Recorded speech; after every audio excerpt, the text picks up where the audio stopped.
176 آیت نمبر ہے 125 اور 126۔ اعوذ باللہ من الشیطان الرجیم، بسم اللہ الرحمن الرحیم۔ ومن احسن دینا ممن اسلم وجهه لله وهو محسن واتبع ملة إبراهيم حنيفا واتخذ الله إبراهيم خليلا ولله ما في السماوات وما في الأرض وكان الله بكل شيء محيطا۔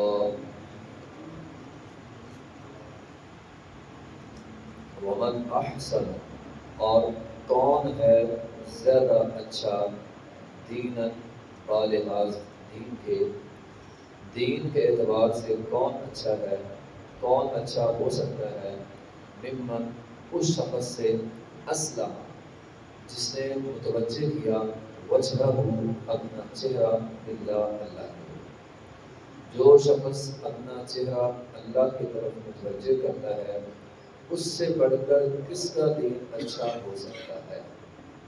وہ محسن، اور اس حال میں کے ساتھ وہ نیکی کرنے والا بھی ہو، واتبع ملت ابراہیم حنیفا، اور ساتھ ملت ابراہیمی کی اتباع بھی کرنے والا ہو، حنیفا یکسوئی طور پر پوری توجہ کے ساتھ ملت ابراہیمی پر چلنے والا ہو، واتخذ اللہ ابراہیم خلیلا، اور بنایا اللہ تعالیٰ نے ابراہیم علیہ السلام کو خلیلا اپنا دوست۔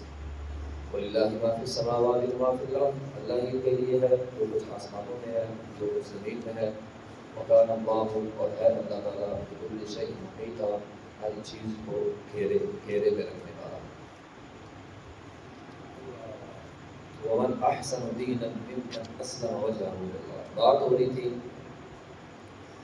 کہ اللہ تعالیٰ پچھلی آیات کے اندر کسی کی خواہش کے مطابق اسے جنت نہیں دے گا، نہ کسی کی خواہش پر اسے جنت مل سکتی ہے۔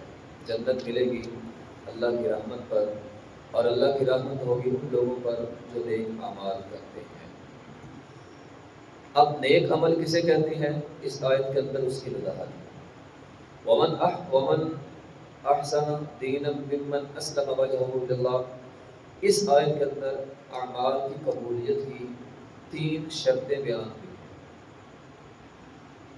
پہلی شرط اللہ کی رضا، وجہہ للہ، نیک عمل کرنا ہے اللہ کی رضا کے لیے ہوگا تو قبول ہوگا۔ نمبر 2، وہ محسن، بندہ نیکی کرنے والا ہو، بظاہر نیکی ہو، گناہ نہ ہو۔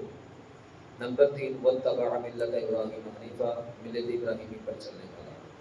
اور ایک بات کل کی آیت میں، پچھلی آیت میں ہم نے پڑھی تھی، وہ مؤمن ایمان رکھنے والا۔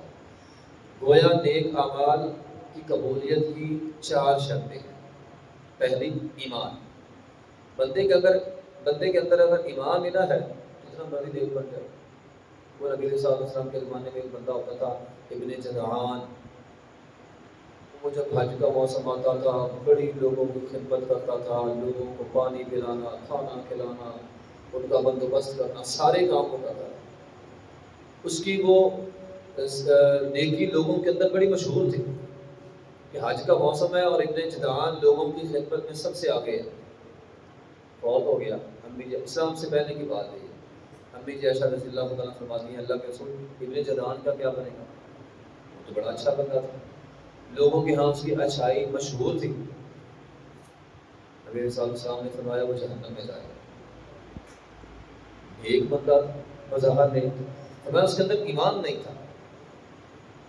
اگر بندے کے اندر ایمان نہیں ہے، بندہ آج کے دور میں بھی آپ کو بڑے بڑے غیر مسلم انگریز ملیں گے، بڑا بڑا رفاع اعمال کا کام کرتے ہیں، لاکھوں کروڑوں روپیہ عوام کے اندر، غریبوں کے اندر، رفائی اداروں میں دیتے ہیں، ڈونیٹ کرتے ہیں، لیکن اگر وہ مسلمان نہیں ہے، ہاں اللہ تعالیٰ ان کی اس نیکی کا فائدہ انہیں دنیا میں دے گا، دنیا میں اور مال دے دے گا، کل قیامت کے دن کچھ نہیں۔ قیامت کے دن اعمال کی قبولیت کی سب سے اول ترین شرط وہو مؤمن ہے، جو کل کی یاد کرنے کا ایمان، ایمان کے بغیر نہیں۔ ہاں لا الہ الا محمد رسول اللہ پڑھے، اس کے بعد باقی اللہ تعالیٰ جیتے دے گا۔ اچھا ایک بندہ نے ایمان بھی لیا، لا الہ الا اللہ محمد رسول اللہ پڑھ لیا، نیک عمل کرتا ہے، تو پھر ایمان لانے کے بعد پہلی شرط یہ ہے وجہہ للہ، نیکی اللہ کے لیے، اخلاص۔ فمن کان یرجو لقاء ربہ فلیعمل عملا صالحا۔ قربانی کا موسم ہے، بندہ قربانی خریدنے منڈی جاتا ہے، اگر دل میں یہ خیال آ جائے یہ جو قربانی ہے میری، یہ لوگوں کو پتہ چلنا چاہیے میں نے اس دفعہ قربانی کی، 4 لاکھ کا بکرا، 5 لاکھ کا بکرا، 7 لاکھ کا بکرا، اگر اس خیال سے خرید رہا ہے کہ لوگوں کو پتہ چلے، واللہ اللہ کی قسم سچی بات ہے، قربانی اسی وقت ہی اس کی ضائع ہو، ابھی خریدی نہیں پہلے ضائع ہو۔ مقصد لوگوں کو دکھانا تھا، محلے والوں کو دکھانا تھا، رشتہ داروں کو پتہ چلے میں نے 4 قربانیاں کی، میں نے بہت بڑا بیڑا کیا، سب کو پتہ چلنا چاہیے، پورے محلے میں سب سے بڑی قربانی میری تھی۔ اگر یہ خیال دل کے اندر ہے، قربانی اسی وقت ہی ضائع ہوگی۔ مقصد تو اللہ کی رضا ہے، لوگوں کو دکھانا مقصد ہی کوئی نہیں۔ ابھی نوٹ کیا ابراہیم علیہ السلام نے جب خواب کے اندر انہیں آیا کہ اپنے بچے کے گلے پر چھری چلانی ہے، اب بچے کو ذبح کرنا تھا، انہوں نے وہ چاہتے تو اسی مکہ وادی میں ذبح کرتے لوگوں کے سامنے، لیکن انہوں نے کیا کیا، بچے کو لے کر وہاں سے دور گئے مینا کے میدان میں جہاں کوئی نہیں تھا، چھپا کے کسی کو پتہ نہ چلے۔ لیکن اس نیکی میں اخلاص اتنا تھا، اللہ نے دنیا والوں کو بتا دیا۔ تیری نیکی میں اخلاص ہوگا، اللہ دنیا کو بتلائے گا، اللہ بتلائے گا، تجھے بتانے کی ضرورت نہیں ہے، اللہ بتلائے گا تمہیں سب سے بڑی نیکی۔ ہم اللہ والا کام یعنی ہم خود کرنا چاہتے ہیں کہ ہم بتاتے ہیں لوگوں کو ہم نے بہت بڑی نیکی کی ہے۔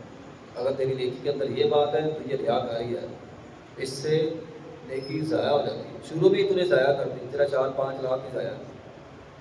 اللہ کے لیے کوئی نہیں قربانی ہوئی، لن ینال اللہ لحومھا ولا دماؤھا، اللہ کو نہ گوشت کی ضرورت ہے، نہ بھی خون کی ضرورت ہے، نہ تیرے مال کی ضرورت ہے، اللہ کو تو تیرے اخلاص کی ضرورت ہے۔ اگر تیرے عمل کے اندر اخلاص نہیں ہے ضائع۔ تو یہ بات ہے، تو وجہہ للہ، اللہ کی رضا ہونی چاہیے۔ اس لیے قربانی خریدنی جانی ہے تو ارادہ مثبت ہو، اللہ تیری رضا کے لیے، جو بھی خریدنا ہے تیری رضا کے لیے، بس کسی کو بتانے کی ضرورت نہیں ہے۔ وما امروا الا ليعبدوا الله مخلصين له الدين، تیرا عمل قبول ہی وہ ہوگا جس کے اندر اخلاص ہوگا۔ اچھا ایمان لانے کے بعد پہلی شرط اللہ کی رضا، ایمان لانے کے بعد دوسری شرط وهو محسن، احسان، یعنی تیری نیکی احسان کے درجے کو پہنچے۔ احسان کا درجہ کیا ہوتا ہے؟ جبرائیل نے یہ سوال نبی علیہ السلام سے پوچھا تھا، جبرائیل پوچھنے والا ہے، نبی علیہ السلام بتلانے والے، پوچھا اللہ کے رسول احسان کا درجہ کیا ہے، کسے کہتے ہیں؟ بل احسان، احسان کیا ہے؟ بلا احسان یہ ہے تو نیکی کرے، تو نیکی کرے اور تو یہ سمجھے کہ میں اللہ کو دیکھ رہا ہوں۔ اگر تیرے دل میں یہ خیال نہیں آتا کہ میں اللہ کو دیکھ رہا ہوں، کم از کم یہ خیال ضرور ہو کہ مجھے میرا رب دیکھ رہا ہے۔ یہ ہے احسان کے درجے کے لیے، ان تعبد اللہ کأنک تراہ فإن لم تکن تراہ فإنہ یراک، اللہ تجھے دیکھ رہا ہے، تیری قربانی اللہ تجھے دیکھ رہا ہے، تیری نماز اللہ تجھے دیکھ رہا ہے۔ اور یہ چیزیں جو ہیں وہ یہ دوسری بات ہے، وہ محسن، احسان کے درجے کی، اور پھر اس کے اندر اور بہت ساری چیزیں شامل ہو جاتی ہیں۔ یہ احسان کا لفظ بہت بڑا ہے، اس کے اندر یہ بھی چیز شامل ہوتی ہے مجھے اللہ دیکھ رہا ہے، میں نے کل قیامت کے دن اللہ سے ملنا ہے، اللہ سے ملاقات کی امید اس کے اندر شامل ہے۔ اللہ تعالیٰ فرماتے ہیں من کان اولئک الذین کفروا بآیات ربہم ولقائہ فحبطت اعمالہم، کافروں کے عمل اسی بنا پر ضائع ہو گئے، انہیں یہ امید ہی نہیں تھی اللہ سے ملنا ہے۔ اللہ وہ ضائع کر دیتا ہے۔ اور پھر وہ جو حدیث ہم رمضان میں اکثر پڑھتے اور سنتے ہیں، من کان ایمان و احتساب، ایمان و احتساب، جس نے قیام اللیل کیا ایمان کے حالت میں اور امید سے کہ اللہ مجھے ثواب دے گا، اللہ اس کے گناہ معاف کر دے گا۔ ایک بندہ بہت ہو رہا تھا، اس کی روح نکلنے کے قریب تھی، نبی علیہ الصلوۃ والسلام اس کے پاس بیٹھے ہوئے تھے، آپ علیہ الصلوۃ والسلام نے پوچھا کیا محسوس کر رہے ہو؟ اس نے کہا اللہ سے ڈر بھی لگ رہا ہے اور امید بھی ہے، رحمت کی امید۔ فرمایا جس کو مرنے سے پہلے یہ دو چیزیں حاصل ہو گئی، اللہ کا ڈر اور رحمت کی امید، اللہ نے دونوں چیزیں اسے عطا کر دی، اللہ اسے رحمت عطا کر دے گا، وہ کامیاب ہو گیا ہوتا ہے۔ تو یہ امید بڑی ضروری چیز ہے۔ پھر ساتھ ڈر، اللہ کا ڈر، یہ دونوں چیزیں ضروری ہیں۔ اللہ کا ڈر بھی ہو، بندے کو اجر کی امید بھی ہو۔ عمر بن خطاب رضی اللہ عنہ فرماتے ہیں جو بندہ نیکی کرتا ہے اور امید رکھتا ہے اللہ قبول کرے گا، اللہ اس کی نیکی قبول کر دے گا۔ تو بندے کو امید ہونی چاہیے کہ اللہ میری نیکی جو ہے وہ قبول کرے گا۔ اچھا جی، اور تیسری بات واتبع ملت ابراہیم حنیفا، اب ملت ابراہیم میں ساری چیزیں آ گئی، اخلاص بھی تھا ابراہیم علیہ السلام کے اندر، اللہ کا ڈر بھی تھا، ان کی نیکی بھی احسان کے درجے کی ہوتی تھی۔ ہاں اس کے اندر اور بہت ساری چیزیں آ جاتی ہیں، پھر شرک بچنا، شرک سے بچنا بہت ضروری ہے۔ یہاں مطلب نماز پڑھے وہاں پہ جا کے شرک کرے پھر تو عمل سارے بندے کے ضائع ہو گئے، تو شرک ساتھ ضروری ہے۔ اور پھر اطاعت، اذ قال له ربه اسلم قال اسلمت لرب العالمین، میں اللہ نے کہا ابراہیم میری بات ماننی ہے، اللہ میں نے تیری بات مان لی، بس مان لی۔ تو حکم ہو اللہ کی بات ماننے کا، فوراً بات مان لیں گے۔ اور ہمارے لیے حکم ہے اللہ کے نبی کی بات ساتھ ماننا، جو اللہ کے نبی کی بات مانے گا، نبی علیہ السلام ایک حدیث کے اندر اشارہ ملتا ہے، نبی علیہ السلام کی بات ماننا ایسے ہی ہے جیسے نوح علیہ السلام نے لوگوں کو بتلایا تھا، اے لوگوں آ جاؤ میری کشتی میں۔ جس نے بات مانی کشتی میں سوار ہو گیا وہ کامیاب ہو گیا، جس نے بات نہیں مانی نیچے رہ گیا، سلاب کے اندر بہ گیا۔ تو آج کے زمانے میں جو بات مان لے گا وہ کامیاب ہے، جو بات نہیں مانے گا وہ ناکام ہے، بات ہی سیدھی سی ہے۔ تو واتخذ اللہ ابراہیم خلیلا، اگر یہ ساری چیزیں ہو جائیں، اللہ تعالیٰ نے ابراہیم علیہ السلام کو اپنا دوست بنایا، صرف ان کو نہیں بھی، اللہ ہمیں بھی دوست بنا سکتا ہے۔ وہ جو حدیث قدسی ہے کہ من عاد لی ولیًا فقد آذنتہ بالحرب، ہے نا حدیث کہ اللہ تعالیٰ فرماتے ہیں جو بندہ میرا دوست بن جائے، اس کو جو تنگ کرے گا میں اس کے ساتھ لڑائی کروں گا۔ اللہ تیرے دوست بننے کے لیے کیا کرنا پڑے گا، ولی بننے کے لیے کیا کرنا پڑے گا، خلیل اللہ بننے کے لیے کیا کرنا، ایک تو خلیل اللہ خاص لقب ہے ابراہیم علیہ السلام، عام اللہ کا دوست بننا ہو تو کیا کرنا پڑے گا۔ نبی علیہ السلام نے فرمایا فرض فرائض کی ادائیگی، نماز ہے، روزہ ہے، اس کی ادائیگی کرو بس۔ نماز کی ادائیگی سے، فرائض کی ادائیگی سے بندہ اللہ کے قریب ہوتا ہے، نوافل کی ادائیگی سے بندہ اللہ کا محبوب بن جاتا ہے، ولی بن جاتا ہے۔ آپ فرائض کے بول نہیں کریں، نفل پڑھیں، آپ اللہ کے ولی ہیں۔ جو بھی یہ کام کرتا ہے وہ اللہ کا ولی ہے۔ وہ اللہ کا ولی بننے کے لیے کوئی ایک ٹانگ پہ کھڑا ہو کے قرآن پڑھنے کی ضرورت نہیں ہے، اللہ کا ولی بننا ہے، آپ فرائض کی پابندی کریں، نوافل کا اہتمام کریں، بندہ اللہ کا ولی بن جاتا ہے۔ پھر نبی علیہ السلام نے کہا اللہ بندے کے سارے کام ہی کرتا ہے، سارے کام ہی کرتا ہے۔ اور آخر میں فرمایا، لمبی ساری حدیث ہے، آخر میں جا کے فرمایا اللہ تعالیٰ اس بندے کی بہت آسان کر دیتا ہے، فرائض کی پابندی ہے، نوافل کا اہتمام ہے، بہت آسان ہو رہی ہے۔ آگے وَلِلَّهِ مَا فِي السَّمَاوَاتِ وَمَا فِي الْأَرْضِ، اللہ ہی کے لیے ہے آسمان اور زمین، جو کچھ آسمانوں میں ہے، جو کچھ زمین میں ہے۔ وَكَانَ اللَّهُ بِكُلِّ شَيْءٍ مُحِيطًا، اللہ ہر چیز کو گھیرے ہوئے ہے، اللہ کی طاقت قدرت ہر چیز کو گھیرے ہوئے ہے، ہم اللہ کی ذات سے بھاگ نہیں سکتے۔